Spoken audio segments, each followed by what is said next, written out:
2019లో పుల్వామాలో కూడా దాడి జరిగింది కదా, ఉగ్ర దాడి. వాళ్ళ కాలంలో ఇవన్నీ జరిగినాయని నేను ఆరోపిస్తాను.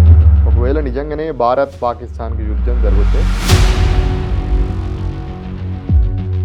ఏ రకంగా ఎదుర్కొంటుంది యుద్ధం? మీరెంత అని కాదు, అంటే సెక్యూరిటీ వైఫల్యం అని అంటే సెక్యూరిటీ. ఇదే కులగణన పట్ల ప్రధాని నరేంద్ర మోడీ గారు ఇది ఒక అర్బన్ నక్సలిజం ఐడియాలజీ అని చెప్పేసి మాట్లాడింది. ఈయనకున్న దానికి ఎందుకు లిక్కు పెడతారు? మాట్లాడినా మీరు విన్నరా అనేది నాకు అవసరం లేదు. నేను ఎందుకంటానంటే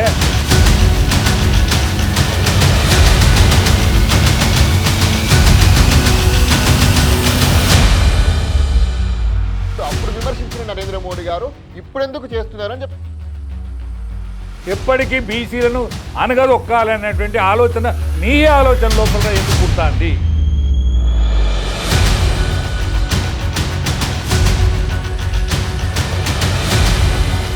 గూఢాచార వ్యవస్థ వైఫల్యం కానీ, ఆ ప్రధానమంత్రికి ఉండేటువంటి సెక్యూరిటీ బ్రహ్మాండమైన సెక్యూరిటీ ఉంటుంది, మామూలు సెక్యూరిటీ ఉంటుంది.